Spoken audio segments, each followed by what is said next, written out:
શિક્ષક છે એક નિયમ કરાવે ભવપાર. આ નાટકમાંથી શું શીખવાનું છે ને એ કહું છું. આપણે આપણા અત્યારની લાઈફસ્ટાઈલમાં એટલા બધા બિઝી હોઈએ છે, એટલા બધા વ્યસ્ત હોઈએ છે કે આપણે શું કરવાનું છે, શું નથી કરવાનું, આપણને શું કરવું જોઈએ અને શું ના કરવું જોઈએ ને એની આપણને કોઈ સૂઝ જ નથી. આવું જ કંઈક આ નાટકમાંથી આપણે શીખવાનું છે. તો આવો માણીએ આ નાટક એક નિયમ કરાવે ભવપાર.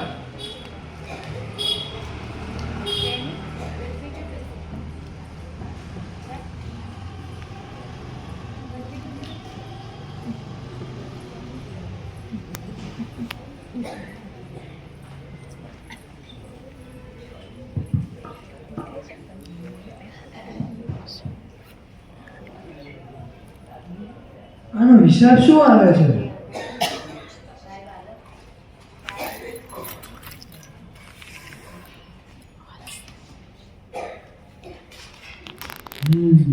$7,700. મારું બેટું ઉઘરાણી કરીએ નહીં ને તો પૈસા ક્યાંથી આવે જ નહીં. એક કામ કર, બાગાને જ કહું લઈ આવે. બાગા, એ બાગા ક્યાં ગયો? શેઠજી, ક્યાં ગયો હતો તું અત્યારે? સાહેબજીની વ્યવજ કરવા અને તેમને કઈ કામકાજ કે ખપ નથી ને તે પૂછવા ગયો હતો. કોણે કીધું હતું તને ત્યાં જવાનું? તારો ટાંટો એક જગ્યાએ રહેતો જ નથી. બેનબાએ કીધું હતું શેઠજી. બેને કીધું હતું? સારું સારું, બેસી જાઓ.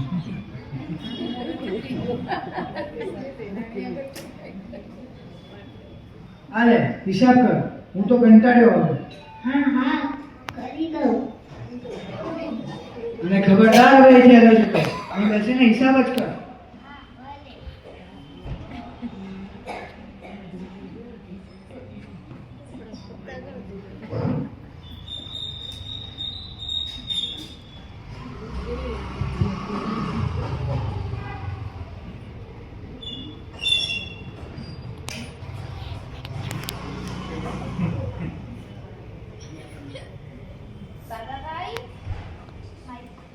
नीचे पड़ो नीचे तो पड़ी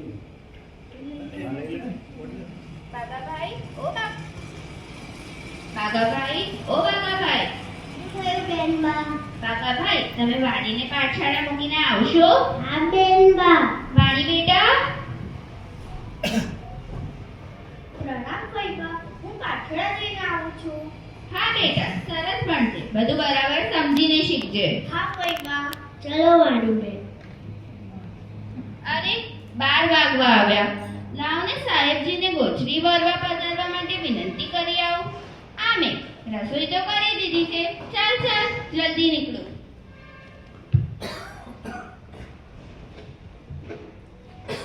અરે આ બાબો ક્યાં જતો રહ્યો? મેં એને ના પાડી હતી અહીંથી હલવાના. એને અહીંયા જ તો બેસાડ્યો હતો.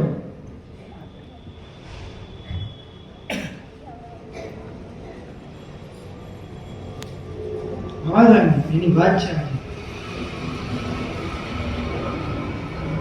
એની મમ્મીએ એનું બરાબર જ નામ પાડ્યું છે. ભાગો તો ભાગો જ રહેવાનો. ભાગા, એ ભાગા ક્યાં ગયો પાછો? શું થયું શેઠજી? ક્યાં ગયો હતો તું પાછો? સાહેબજીની વ્યવજ કરવા અને તેમને બેનબાને પાછળ મૂકવા ગયો હતો. तो क्या बोले ये तो आया नहीं પાછળ? પાછળ તો અહીં નજીક જ છે. ખાલી 5 મિનિટ લાગે. તને આટલી બધી વાર કેમ લાગી? શું કરતો હતો અત્યાર સુધી? ત્યાં પાઠશાળામાં ગુરુજી એટલું સરસ સમજાવતા હતા કે મને લાગ્યું હું પણ ત્યાં બાજુમાં બેસી બધું શીખી લઉં. સારું સારું, ના તો હું તો બહુ શીખવા વાળો. ચાલ હવે હિસાબ કરવા બેસ. ફટાફટ કરજે હવે. હા,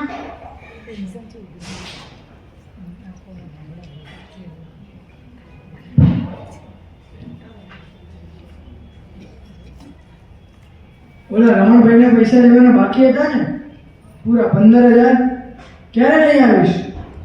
એક કામ કર, જા હમણાં જ લઈ આવો. હા લઈ આવો.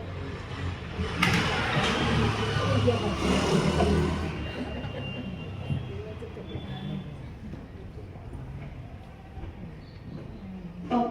હું આવી ગઈ. અરે વાણી બેટા, તું આવી ગઈ? ક્યાં ગઈ હતી તું? પપ્પા હું તો પાછળ ગઈ હતી. પાઠશાળા? પપ્પા તમે પૂછશો નહીં કે પાછળામાં મેં શું કર્યું? તારું નામ તો વાણી જ છે, તારી વાણી ક્યાં બંધ થવાની છે? હું તને ના પાડીશ તોય તો બોલવાની તો છે જ ને. હા પપ્પા હું તમને શું કહું, ત્યાં પાછળામાં મને ભૂપતિના બોલ શીખવાડ્યા, સામાયિક લેતા પાડતા શીખવાડ્યું, અને પુણ્ય શું હોય અને પાપ કોને કહેવાય એ બધું જ સમજાવ્યું.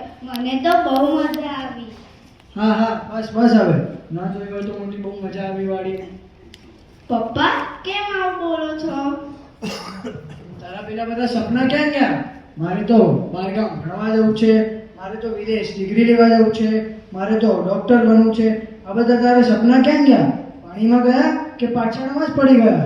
પપ્પા એવું નથી, અગર હું પાછળામાં સાચું જ્ઞાન મેળવીશ તો મારા બધા જ સપના પૂરા થઈ જશે.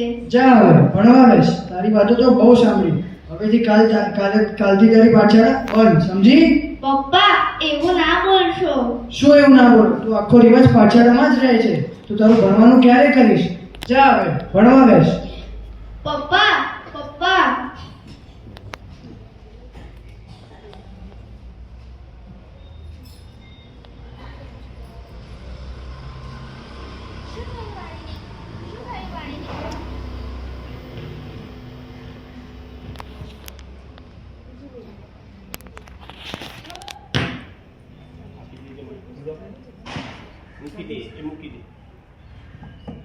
શું થયું વાણી દીકરા, કેમ આમ ઉદાસ બેઠી છે? ઓય પપ્પાએ કીધું કાલથી મારે પાછળ જવાનું બંધ થઈ જશે. વાણી રડ નહીં, ભાઈને હું સમજાવીશ કે તારી પાઠશાળા બંધ ન કરાવે અને તને પાઠશાળા મોકલીને જ રહીશ. તું ચિંતા ના કર. સાચે જ કોઈ? હા સાચે. ચાલ બેટા હવે ભણવા બેસી જાતો. હા ફઈબા.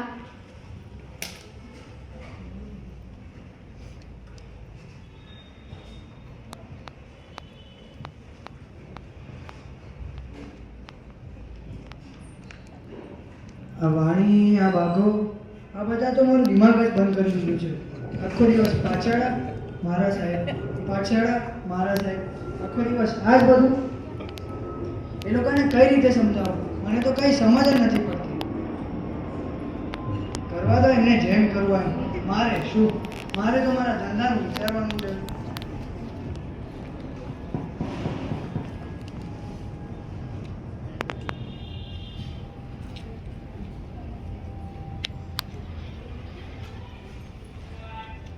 અરે હું હિસાબ કરવા તો બેઠો છું, પણ મને બહુ ભૂખ લાગી છે. લાવ ને બેનને બોલાવું. બેન, ઓ બેન, આજે મને જમવાનું મળશે કે આજે મારે ભૂખ્યા જ રહેવું પડશે? એ આવી.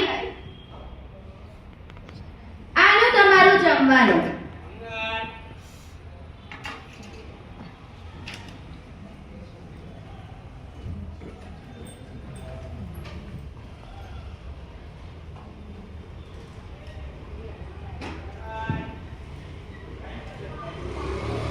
અરે બેન, આટલું બધું સરસ જમવાનું, આ બધું મારા માટે? વાહ બેન વાહ, આ બધું જોઈને જ મારું પેટ એકદમ ભરાઈ ગયું.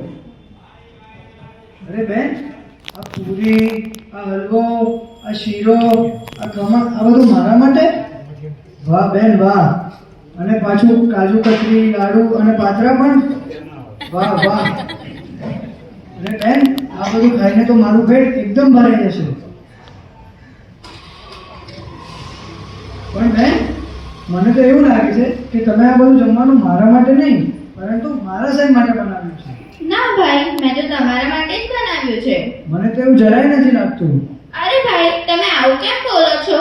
હું સાચું જ કહું છું, મેં તમારા માટે જ બનાવ્યું છે. શું રોજે તમારા માટે નવી નવી વાનગીઓ નથી બનાવતી? ભલે બેન, એવું હશે, જે પણ હોય. શેઠ ને એમની બેન રોજે રોજે સારું ખાવાનું બનાવીને આપતા અને શેઠ રોજે એને મજાથી આરોગે.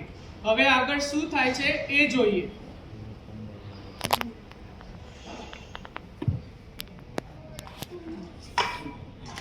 બેન તો રોજ રોજ મને આટલું સરસ જમવાનું બનાવે છે મારા માટે, આટલા સારા પકવાન બનાવે છે અને મને ખવડાવે છે, ખુશ પણ રાખે છે.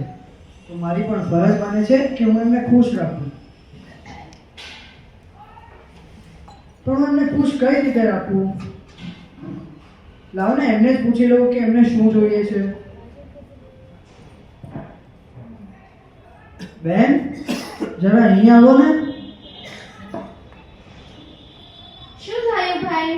બેન, તમે મને રોજ આટલા સારા સારા પકવાન બનાવીને ખવડાવો છો, મને ખુશ રાખો છો, તો મારી પણ ફરજ બને છે કે હું તમને ખુશ રાખું. કહો, તમને શું જોઈએ છે? મને કાંઈ નથી જોઈતું ભાઈ. અરે બેન, કહો ને તમને શું જોઈએ છે, એ હમણાં જ લાવીને હાજર કરી દઉં. સોના મોહર કે ચાંદીની પાયલ, કપડાં કે બીજું કાંઈ? અરે ભાઈ, મેં તમને કહ્યું ને, મારે કાંઈ નથી જોઈતું. અને આ બધું તો મારી પાસે પહેલેથી છે. આ બધું તો મોહ માયા છે, મોહ માયા. શું બોલો છો બેન? મને કઈ સમજ જ નથી પડતી. કાંઈ નહીં, જવા દો ભાઈ, તમે કંઈ સમજશો જ નહીં. શું બેન, બોલો તો ખરા, તમને શું જોઈએ છે? જો ભાઈ, સાચી જ તમે મને ખુશ રાખવા માંગતા હોવ તો હું જે કહું તે કરવા તૈયાર થાશો? અરે શું બેન, બોલો તો ખરા. ભાઈ, હું ઈચ્છું છું કે તમે એક નાનકડો પણ એક નિયમ લો. નિયમ? એ વળી શું? નિયમ એટલે નાનકડી બાધા.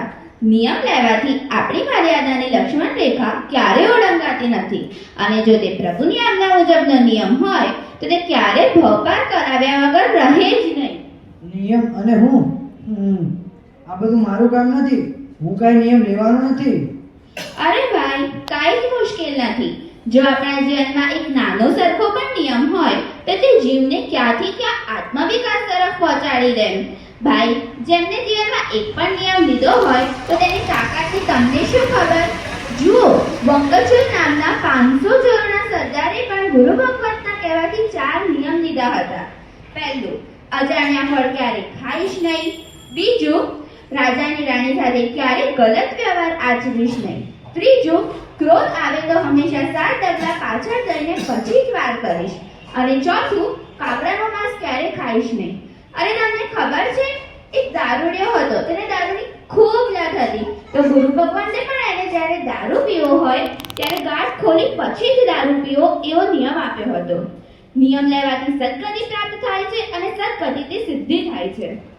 પણ બેન, આ નિયમ લેવાથી મને કઈ તકલીફ પડી તો? ભાઈ, કોઈ પણ નિયમ લેવાથી કે તેની શરૂઆત કરવાથી તમારા જીવન કે ધંધામાં કાંઈ તકલીફ નહીં પડે. તમે એકવાર નિયમ લઈ તો જુઓ. સારું બેન, હું વિચારું છું.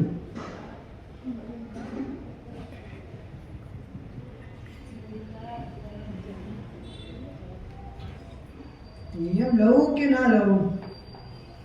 ના, નિયમ તો લેવો જ પડશે. બેનને તો ખુશ કરવા જ પડશે. એ મને રોજ આટલા સારા સારા પકવાન બનાવીને ખવડાવે છે તો નિયમ તો લઈ લઉં, પણ શું લઉં? બાઘાના માથે કટલી મારવાનો નિયમ લઉં? ના, એનું કાંઈ ઠેકાણું હોતું નથી. ક્યારે ક્યાં જતો રહે કોને ખબર. એક કામ કરું, મારા પેટે હાથ ફેરવવાનો નિયમ લઉં છું. ના, એમાં તો બેન હસશે. હા, મારી પગડી ઉતારીને ફરીથી પહેરવાનો નિયમ લઉં? ના, નથી. શું નિયમ લઉં?